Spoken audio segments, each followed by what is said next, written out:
Silent Hill, a one carefully crafted horror-driven series made and designed to instill fear, a sense of uneasiness, and a lingering tension of dreaded suspense throughout its breakout entry and Spawn universal catalog within the gaming industry. Bringing the likeliness of its firstly introduced project, producing protagonist Harry Mason, a father traveling the town of Silent Hill, where the horror not only lies deeply within its entities, but a psychological pain and tragedy kept in secrecy within the town's fog.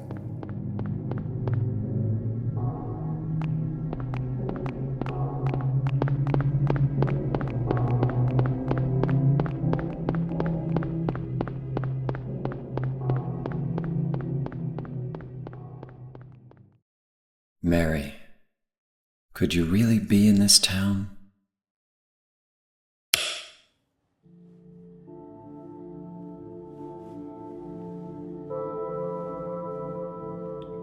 Silent Hill 2, following up a personal favorite of mine, which showcases James Sunderland, our main protagonist, grieving the loss of his beloved wife Mary, who receives a strange letter from her after her passing 3 years earlier, drawing James to the town Silent Hill and birthing arguably one of Konami's most memorable iconic figures in its catalog to date, Pyramid Head, also known as Red Pyramid Thing.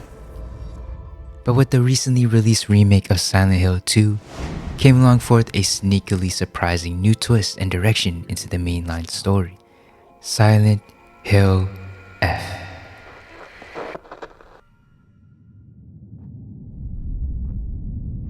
You saved my life and laid claim to my soul. In turn, I shall save your soul.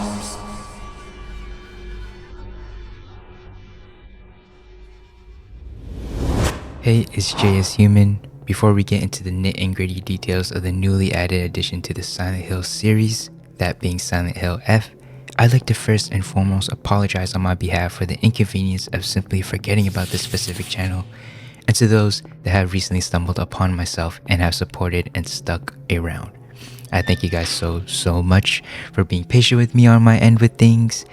But as I've done with all the titles that I've delved into so far and have taken the time to experience and soak into the cinematics, art direction, and soundscapes, sound design to my fullest extent, I'll have certain sections placed breaking down elements within the title that I so dearly gravitated towards during my personal playthrough of mine. This also serves as a warning to those who do intend of heading into the title and want to avoid any further spoilers. A few, if not most of the stories mentions and possible film cinematics will be shown throughout the duration of this specific video as references, so please, if you haven't done so already for oneself, enjoy the title at first glance and keep this video on the radar to return back to. But without further ado, let us take a moment to readjust our full attention to the beautifully twisted, dark, and gloomy Silent Hill F.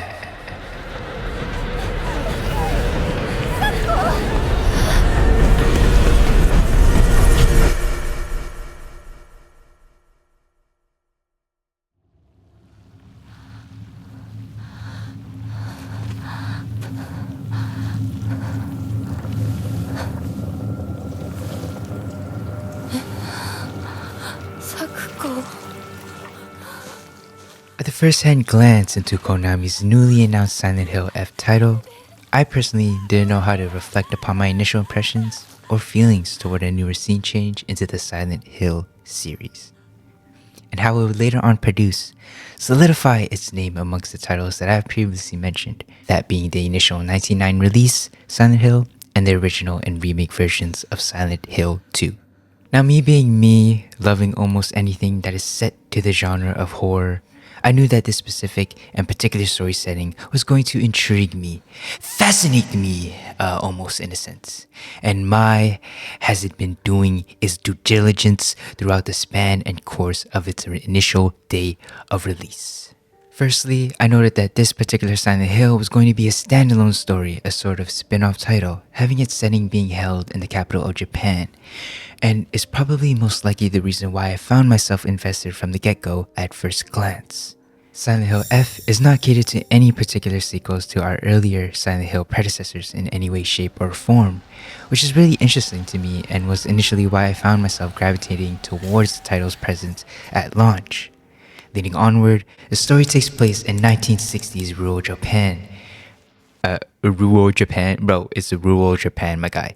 Rural Japan. Okay, apologies. Let me reread the sentence real quick. The story takes place in 1960s rural Japan in a fictional town called.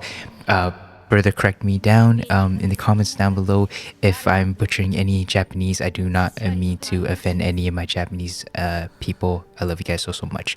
But a fictional town called Ibisu Goika, a prevalent departure from the usual American-oriented setting of Konami's past and previous Silent Hill titles. It takes on a lesser role, and instead of getting a similar traditional classic Silent Hill experience style, it focuses our dividends to a more psychological horror story grounded through character, the cultural setting, and the internal conflict. Now, we're going to have a separate category and section within this video where we break down the characters independently and collectively, but for, the story purposes, we take on the role as a female high school student, Hinaku Shimizu, the main and playable lead and the central character taking part within the Silent Hill F setting. When a mysterious fog and supernatural horror engulf, stray away the lefts of her present overrun town.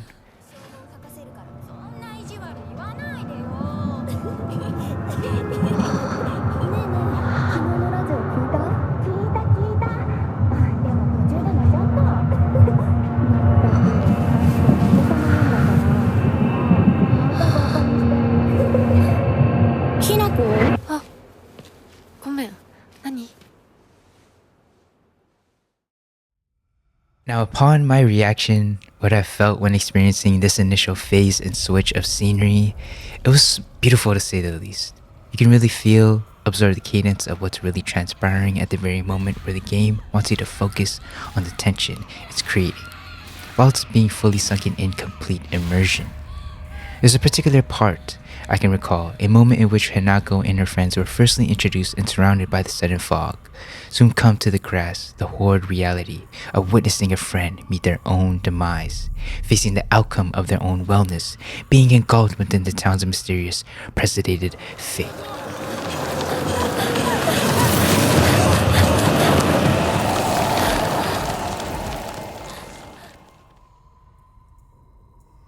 Now this to me really brought in the similarity between the previous titles of Silent Hills, but to its own entirety and uniqueness in a sense. Which was ultimately why I found myself at times just drawn to the particular story and the creators behind it. In which Ryokishi07, the mastermind behind it all, the acclaimed Japanese horror and mystery writer known for the When They Cry visual novels like Higurashi, Yuminiko When They Cry, that I myself have yet to read, but I may fancy if I'm ever so blessed with extra added time on my lifespan. But enough with that. Ryokishi played part and served as a pivotal role, being the scenario scriptwriter for the game, molding its psychological horror focuses on characters and emotional narrative to the title's forefront. Additionally, running the story itself, leading Ryokishi's involvement deeply feeling marked with his interpretations, influencing the game's themes of beauty, intertwined with terror and psychological tension rooted in human experience, which, if you notice while playing at all, are most prevalent and definitely felt within the Silent Hill F setting. もう尽きかけている。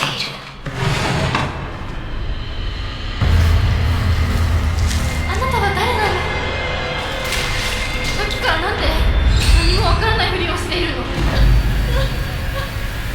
私はね、あんたをすぐに殺すこともできたんだよ。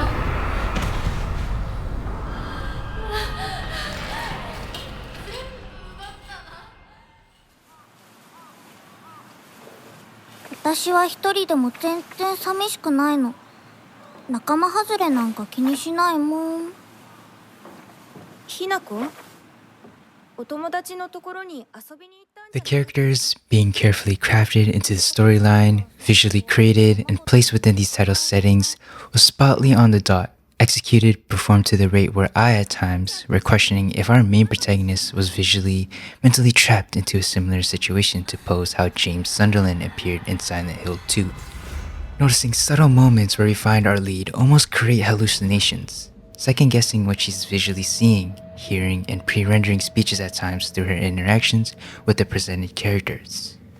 We start off with the Shimizu family, which consists of our main character and playable approach, Hinako Shimizu, her father, Kanta, her mother, Kimi, and her older sister, Junko Kinuta ni Shimizu, which in the start of the game, it presents herself as a mysterious figurehead in ways in which the title loosely draws the view away from Junko most of the time, only showing her stature and frame, creating the irony and the similar ominous sense of how the franchise Silent Hill portrays to carry itself to be to the public eye. Leading onward with our main protagonist, Hinako Shimizu, who is a student navigating her way through school life, friendships, and social expectations, all while being quietly rebellious to her own ways. We see her as defined by less of what she says and more by her initial actions, what she has to endure throughout the story's duration.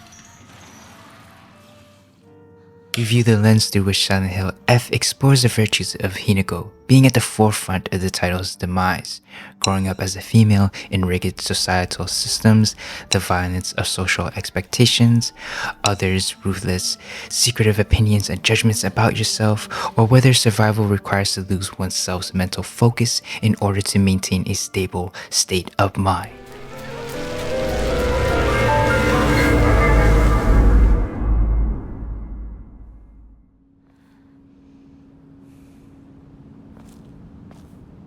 Eventually, as we progress throughout the early stages within the game, we are faced with Hinako's childhood friends, those being Shu Iowa, Rinko Nishida, and Sakuko Igarashi, each of which play a very pivotal part and moment within the shapes and scenes around our main protagonist's lead, and how us as a viewer can see the subtle, playful, but blatant darkened tone and switch throughout each character as time progresses forward.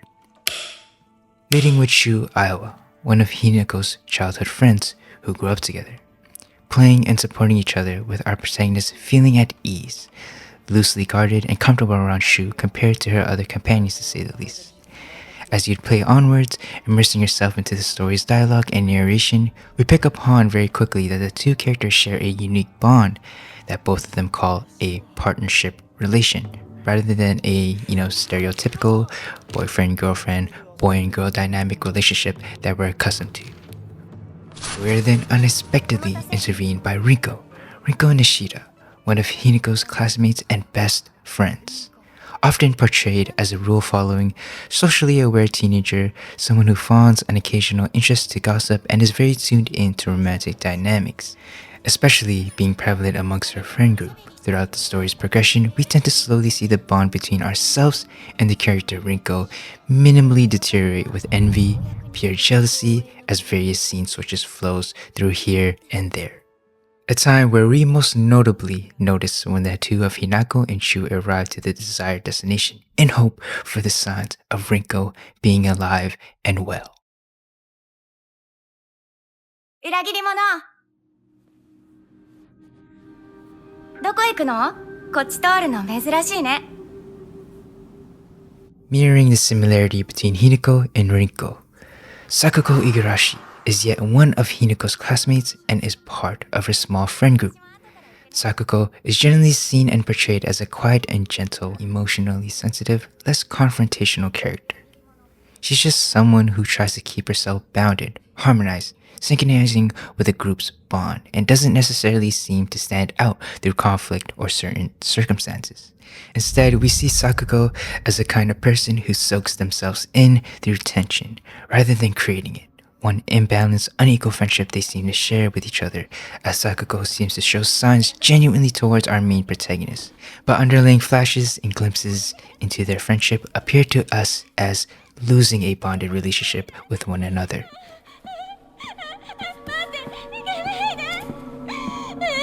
ずっと一緒って約束したじゃん。裏切り者。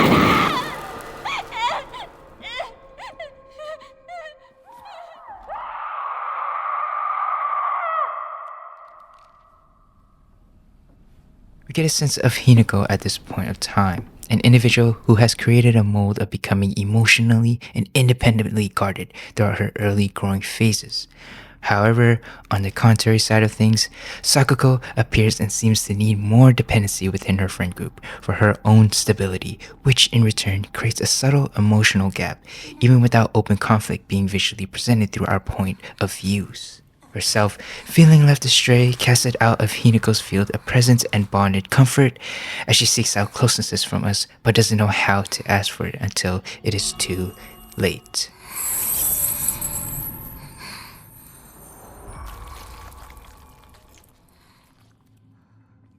Upon my first encounter and discovery with a figure who never loosely reveals their true identity, portraying a mysterious stigma around their own existence, we go purely based off of our own interpretations that our protagonist provides for us through her own set experiences. A journal entry written within her set of pages. The name appears Fosk Mask, an off-gridded mask figure who stumbles upon our character when uncertainty arises and occurs throughout the duration of Hinako's story path. Now, through our first initial judgment of Fox Mask, who has other interpretations to be referred to as that being Kitsune Mask Man or Kotoyuki.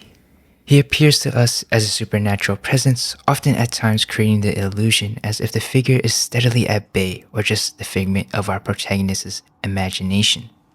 Strangely enough, he exudes a sense of calmness, nonchalantly polite at moments, and unsettling rather than being violent.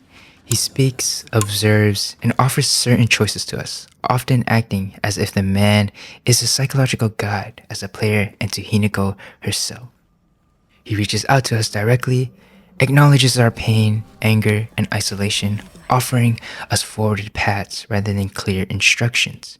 Crucially, Foskmask never forces us to go full throttle into the certain directions he leads out to Hinako. Rather, he presents multiple possibilities, then views from a distance of what we decide to partake and indulge Hinako to do, which makes the figure a tempter or examiner, than an antagonist or villain within the title's entry. For Hinako and to us, the Foxman represents an escape from social rules, release from suffering, aiding a transformation into something otherworldly for her. But every offer comes with a cost of losing her humanity, abandoning her past relations, and accepting a fate shaped by resentment rather than fully healing.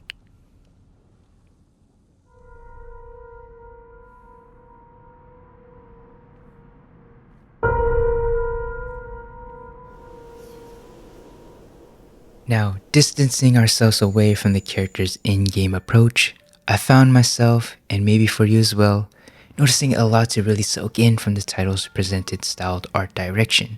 From the various front cover to the in-game journal depiction drawings for the game's entity and character displays, how our lead progresses throughout the story while obtaining a newly threaded layer of tough skin, how the title starts out awfully peacefully, with the game's color design and dullness creating a mundane sense of feeling early on throughout the story, to vastly switching the tone of color in an instant.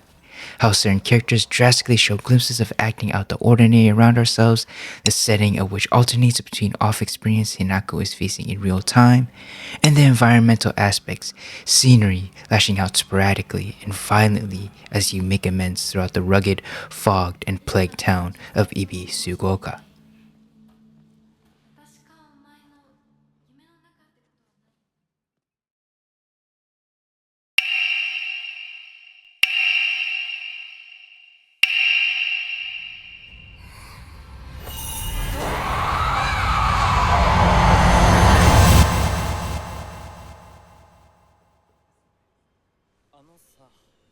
The beautifulness of immersing yourself into the visual representation of Konami's Silent Hill F film adaptations, which were created under the direction of the game's cinematic team, Neobards Entertainment, aiding and developing the title in collaboration with Konami. Gray who is credited as the lead cinematic director for Silent Hill F's cutscenes, being responsible for the title's cinematic direction, camera language, composition, and the emotional storytelling quality of the narrative cutscenes. All in all, I love the flow within the story's narrative and intuitive storytelling development process, being able to add flares, a flip of scenery with the in-game options to filter out your desired and preferred style to play, in which I personally enjoy my time through the original play's Japanese voice hearing.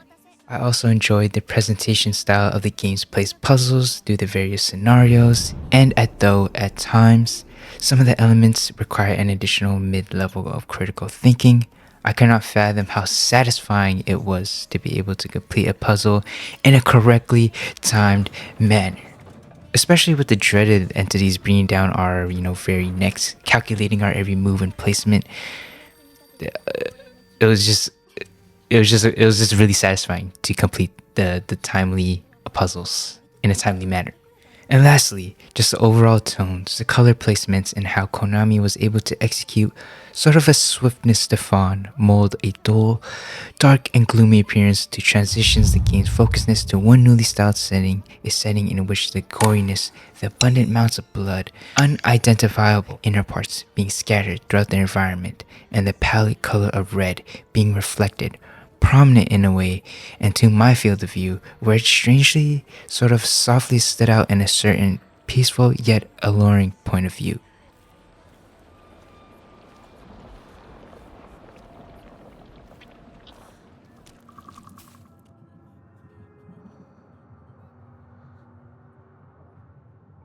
Whilst experiencing the title's gloomy, rigid areas, exploring the depths and complete complexity of the game's art direction, I couldn't help but notice myself pause, almost immensely sunken at times through the elements and the environmental sound design that this unique Silent Hill title has showcased and offered to us.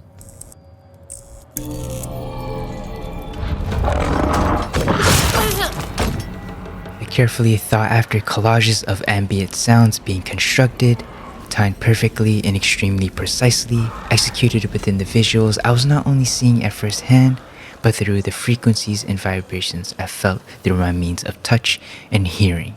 The ominous off-view tension it builds by hearing subtle changes and movements within the wishes of the wind. The entities crackled, jolted spring-trap movements, bringing a sense of uneasiness, enough to make myself scrunch one's face and prepare to brace at any given moment. The heaviness weighed actions our swing possesses against entities, and the endless fogged emptiness void that the town of Ibisugoka has sadly been succumbed to.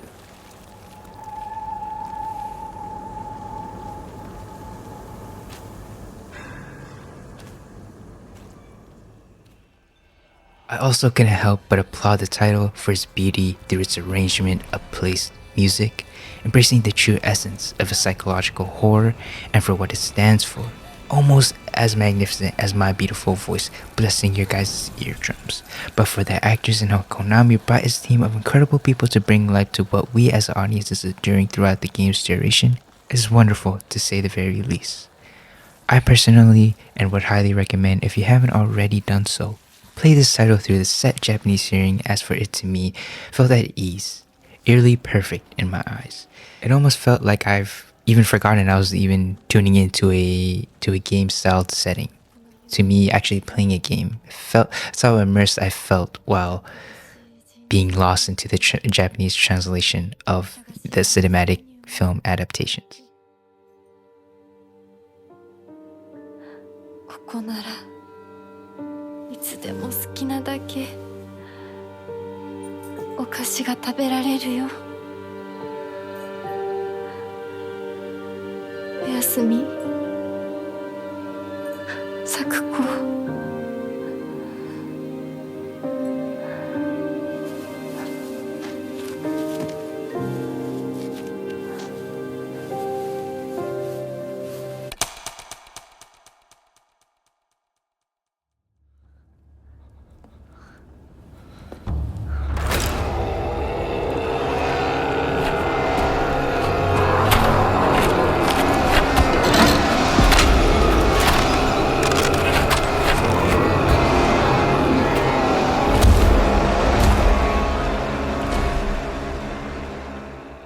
Now, myself being heavily drawn to almost anything that is art related or possessing a certain kind of visual artistic expression, I fell into the state of which I was completely sunken, deeply immersed into the title's direction, especially when it came down to Konami's in-game film production and cinematography.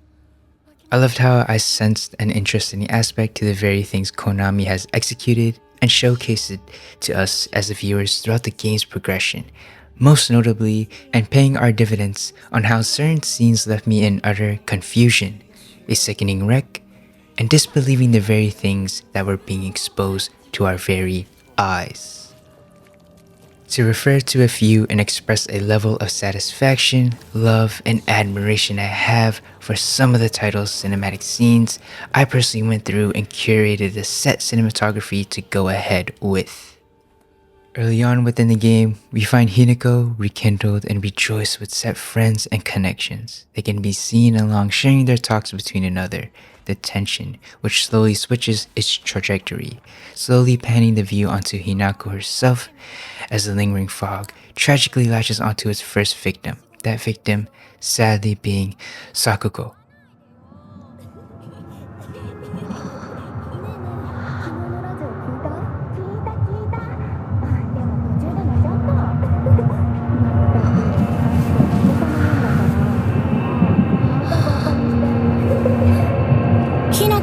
あ、ごめん。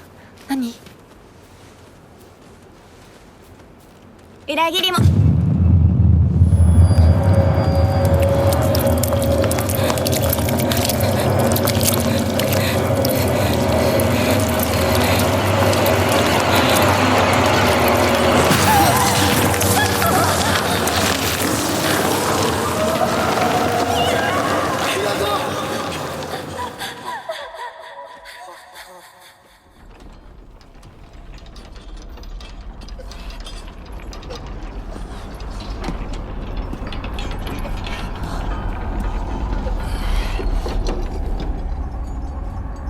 来てくれたんだな、相棒。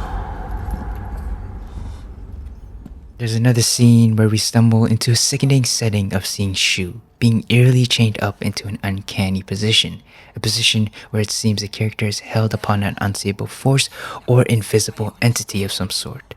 A grossly surreal moment in a sense to not only through our point of view, but to Hinako's field of sight of set discovery.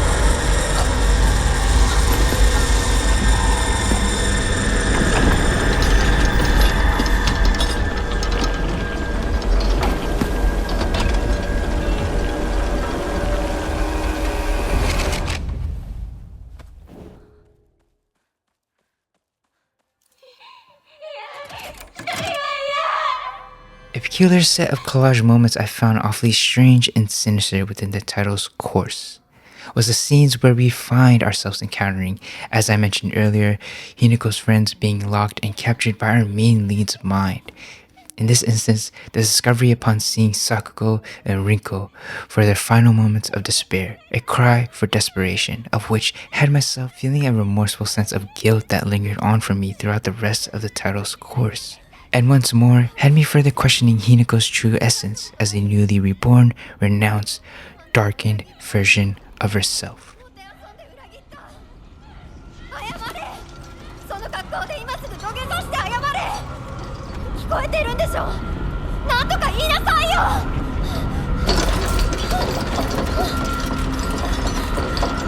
ひなこ、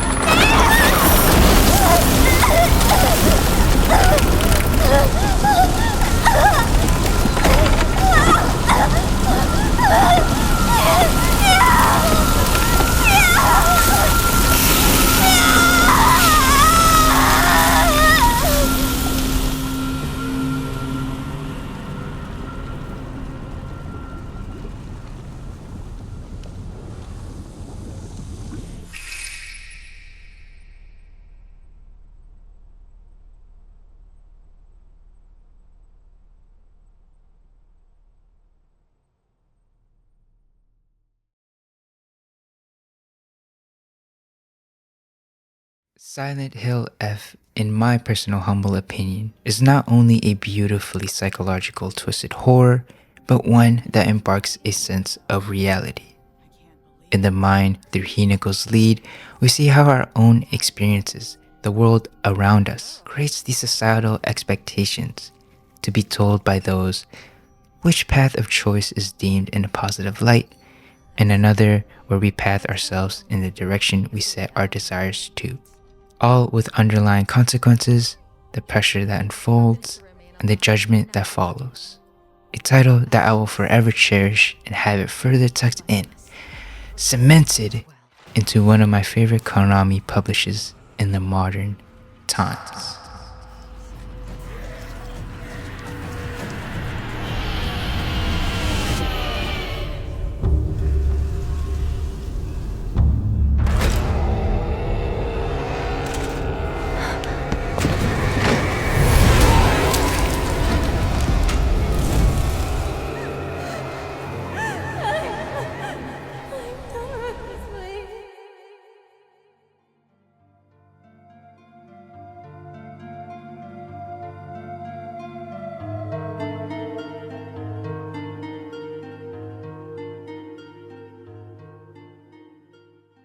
So that has been Silent Hill F, one beautifully dark, twisted psychological horror game that kind of just unexpectedly came out of the blue, like from Konami's production.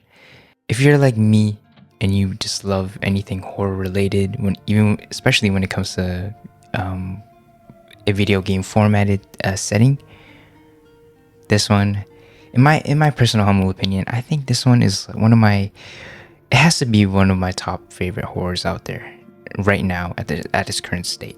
Even if years pile on, the future arises,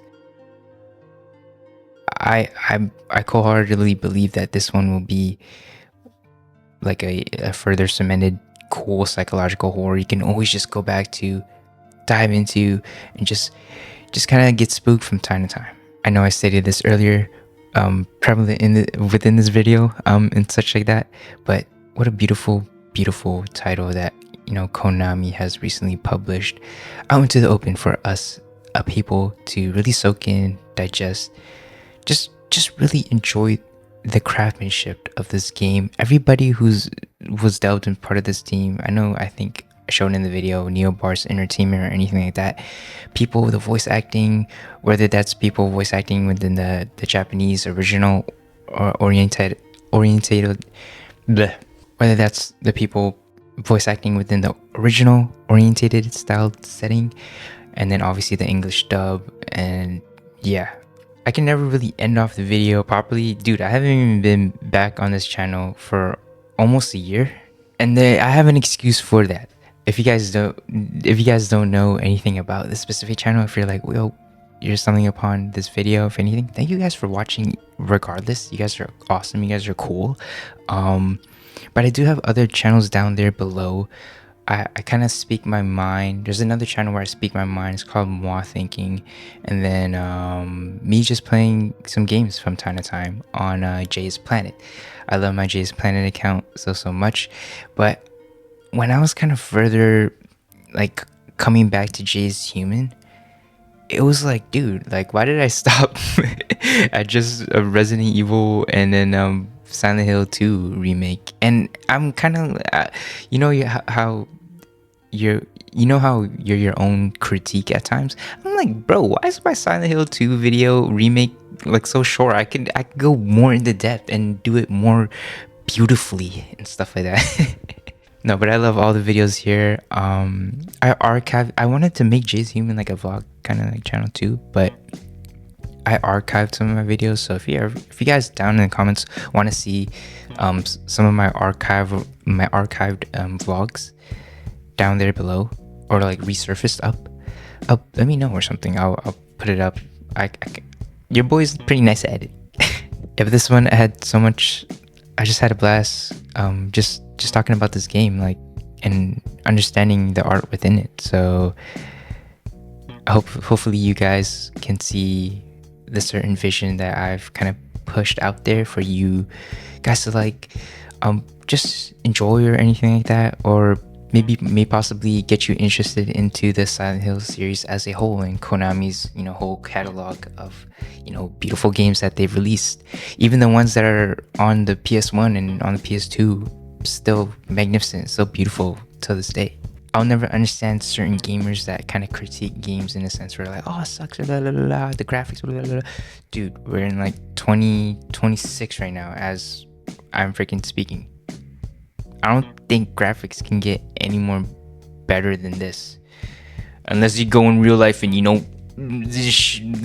ill people or something. That's the realest you're gonna get. But this, oh my gosh,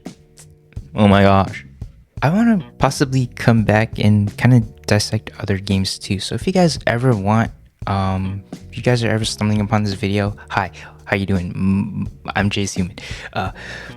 Let me know further down in the comments if you want me to kind of go further into depths of any other games that you may have an interest for. I know for me, I personally just love horror at that, but I'm a pretty comedic dude as well. Like I love to laugh and I love to kind of make jokes sometimes. Wear short shorts and make jokes sometimes, that Childish Gambino lyric. Yeah, I mean predominantly I'm just gonna kind of go full throttle and dissect, soak into the art within any psychological horror or any horror that kind of gets pushed out into our style of setting in 2026. A lot of beautiful games coming out, especially one around the corner, which I'm really excited for. If you guys don't know about it, it's over with the beautiful people over at Capcom with Resident Evil. I try my best. It's like literally 1:49 a.m. right now.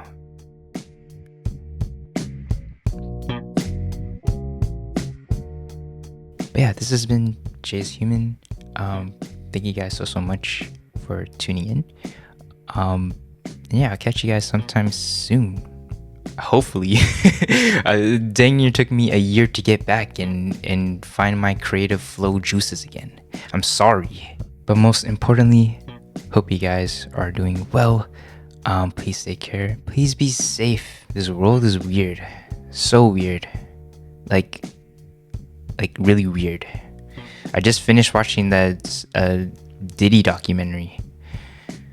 Weird world that we're living in right now. Peace.